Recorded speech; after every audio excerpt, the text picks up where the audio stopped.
पहली पर्पस बता रहा हूं कि हमारा पर्पस डिफरेंशिएशन एंड इंटीग्रेशन के अंदर मास्टरी करने का नहीं है कि तुम सोचो कि सर आपने डिफरेंशिएशन पढ़ाया था, मैं दुनिया के सारे सवाल लगा दूंगा। नहीं लगेंगे, क्योंकि मैं तुम्हें 2 या 3 लेक्चर में उतना ही पढ़ाऊंगा जितना हमें काम में है, और मैं उतना जरूर पढ़ाऊंगा कि आपका पूरी 12वीं तक इसके बाद आपको डिफरेंशिएशन की रिक्वायरमेंट ना पड़े।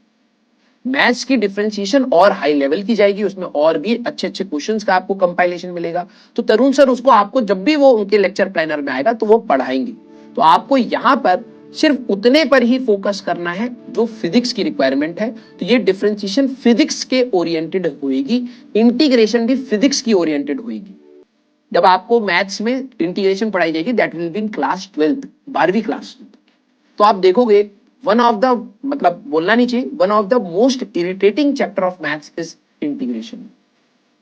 बच्चे इतना ज्यादा, मैं तो बहुत ज्यादा इरिटेट हो जाता था।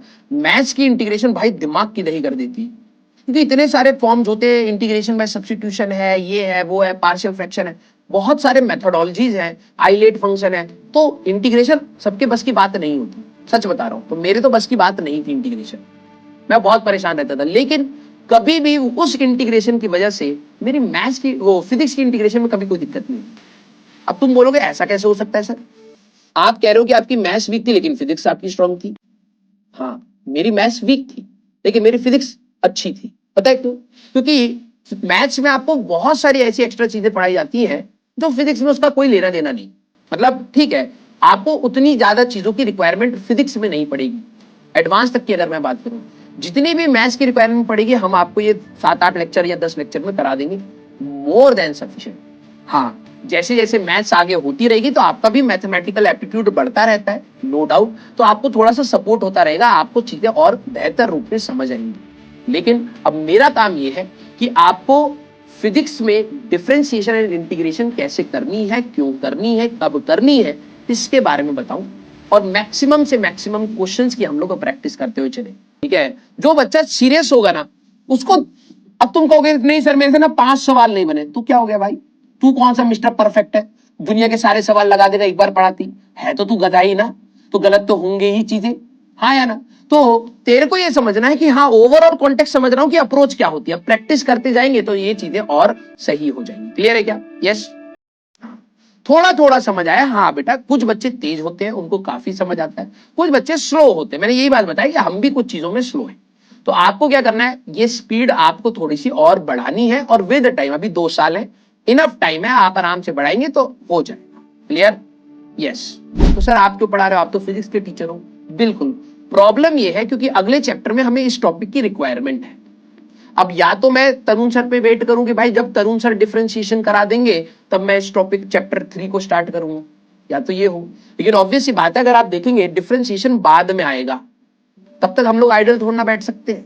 हमारे हर चैप्टर में ये टॉपिक की रिक्वायरमेंट है, तो फिजिक्स वाले टीचर्स को ये कहीं ना कहीं पढ़ाना ही पड़ता है। बहुत हाई लेवल नहीं जाना हमें, लेकिन यस इतना जरूर पढ़ना पड़ेगा कि हमारा फिजिक्स का कोई भी सवाल, भले एडवांस का हो, मेंस का हो, रुके नहीं। तो मैं आप लोगों को वेलोसिटी और एक्सेलरेशन 9th क्लास में पढ़ाते हैं। सर हम तो भूल गए, हमें तो पढ़ाया नहीं गया। तुम एक्सक्यूज मार दोगे तो चलो हटाओ, बोर्ड्स के लिए तो करंट का तो फॉर्मूला पढ़ा ही होगा।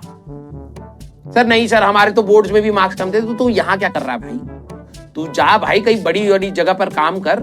ठीक है, छोटी मोटी चीजें तू छोड़ दिया है तो कोई दिक्कत नहीं, हम छोटे मोटे लोगों को छोड़कर तू बड़ा इंसान बन बेटा, बिजनेस बन, स्टार्टअप एंटरप्रेन्योर बन जा तू। ठीक है, नए बच्चे कितने हैं वो बता दीजिए। कोई भी नहीं है क्या? अरे आ रहे आ रहे आ रहे आए आए अरे अरे अरे अरे इतने सारे हैं क्या? सारे के सारे नहीं है क्या? हर दिन नए बच्चों को पढ़ा रहा हूं मैं। अबे इतने सारे कहां से आ गए? ये 1.0 से खिसक के बैकलॉग बना के 2.0 में आते हैं, फिर यहां बैकलॉग बना के 3 अलग सर 3.0। हाँ बेस्ट टीचर चाहिए हमको। तू बैकलॉग बना बस। ठीक है, ये इतने सारे कहां से आ रहे हैं? चलो ठीक है, आ गए। ठीक है, चलिए बहुत सही। तो नए बच्चे भी यहां से आराम से शुरुआत कर सकते हैं।